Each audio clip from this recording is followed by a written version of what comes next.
We're back at 7:44 this morning on Today's Money, getting paid for good behavior. Companies often use 0% financing or mileage points to win your business. And now some employers are offering workers cash incentives to do everything from lowering expenses to quitting smoking. Jean Chatzky is today's financial editor. Jean, good morning to you. Good morning. We're seeing more and more of these incentive programs, so I'm assuming they're working. They are working in many cases, especially when you're paying people to do things that they know they should be doing anyway. So we're going to see more of these programs. I think so. Let's go down a list of these. I think some of these, you look and you say, okay, that makes good sense. I'm going to draw some questions about some others. Okay. Paying employees cash to fly coach rather than business class when flying overseas. This seems like a win-win. It is for the employee and the corporation. We're seeing Energizer announce this in the New York Times, or rather it was reported in the New York Times, that they're splitting the difference with their employees. They're saying, you fly coach, it costs $2,000 less, we'll pocket $1,000 and you pocket $1,000. So the company saves big money and you get paid for losing that sleeper seat on an overseas flight. Exactly. All right, here's an interesting one. A program in Philadelphia that actually pays people $10 to $100 every day to take their blood pressure medicine.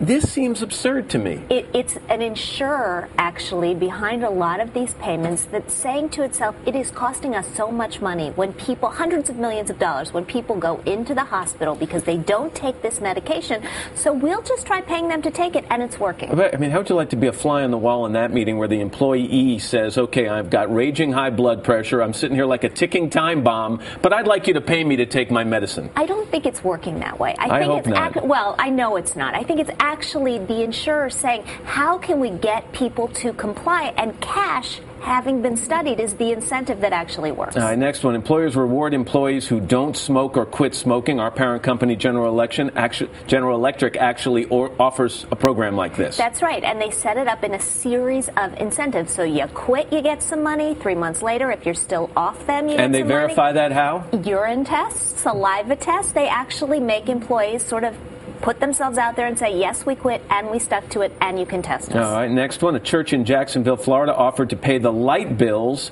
for people who would come to their services. On Easter, I thought this one was the most interesting, actually. And then they had members of the community jump in and say, hey, we'll give you some money toward this as well, because they thought it was a good thing for the community at large. Is there a downside to these incentive programs? In other words, once you take the incentive away, does the employee revert to the old behavior? That's one risk. You want to make sure that people realize that they're getting a benefit personally, so that they don't then fall off the wagon. And there has been some instances where people revert to their old behavior. Yeah, or the employee gets into a position where they have to be given an incentive for everything. Right, or forever. Right. And the other thing you want to be sure of is that you're not incenting the wrong behavior. Go back to that airline ticket for a second.